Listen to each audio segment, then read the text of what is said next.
আপনি যাদেরকে ফার্মের মুরগি বলছেন, এই ফার্মের মুরগিরা রাস্তায় এসেছে বলে আজকে শিক্ষামন্ত্রী হয়েছেন। 2026 সালের এইচএসসি পরীক্ষার্থীরা যখন কিছু দাবি নিয়ে রাস্তায় এসেছে, সেখানে আপনারা আওয়ামী লীগ সরকারের মতো সেখানে আপনারা বিভিন্ন সন্দেহ করেন এবং ছাত্রদল 2026 সালের এইচএসসি পরীক্ষাদের মাদকাসক্ত বলে তারা আখ্যায়িত করেছে। আমাদের একজন শিক্ষামন্ত্রী আমরা পেয়েছি, স্ট্যান্ডবাজিতে উস্তাদ এবং টেন্ডারবাজিতে উস্তাদ। ক্যামেরা স্ট্যান্ডবাজি, পিয়ার স্ট্যান্ড। মাননীয় শিক্ষামন্ত্রী সব জায়গায় গিয়ে বলে নকল আর চলবে না। 2026-এর শিক্ষার্থীরা আপনাদেরকে দেখিয়ে দিচ্ছে এই স্ট্যান্ডবাজি আর বাংলাদেশে চলবে না। হাঁটু সমান পানিতে, বুক সমান পানিতে 2026 সালের এইচএসসি পরীক্ষার্থীদের আপনি ডুবিয়ে ডুবিয়ে আপনি পরীক্ষা দিতে বাধ্য করেছেন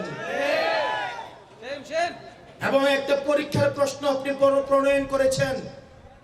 আপনি পরীক্ষার প্রশ্নের মধ্যে 2টা সৃজনশীলে আপনি ভুল দিয়ে রেখেছেন।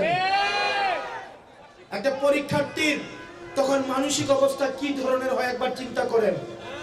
সে যখন দেখে প্রশ্নপত্রে ভুল, সে যখন নিজে চেষ্টা করে পরীক্ষায় উত্তর মিলানো, পরীক্ষা দিয়ে এসে হয়তো বুঝতে পারে প্রশ্নপত্রে ভুল, সে যখন উত্তর মিলাতে পারে না, তখন পরীক্ষার মধ্যে কি ধরনের মানসিক অবস্থা তৈরি হয় একবার চিন্তা করেন। আপনারা একবার দুঃখ প্রকাশের প্রয়োজন বোধ করলেন না, বরং এই শিক্ষার্থীদেরকে আপনারা বলছেন মাদকাসক্ত।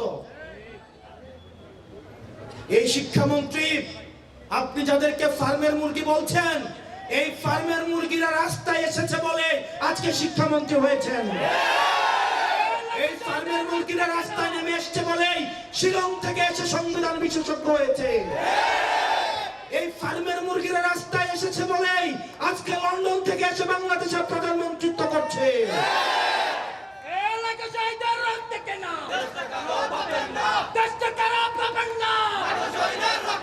শিক্ষামন্ত্রীকে বলবো, শিক্ষার্থীরা গিনিপিগ নয়, শিক্ষার্থীদেরকে নিয়ে এক্সপেরিমেন্ট বন্ধ করুন।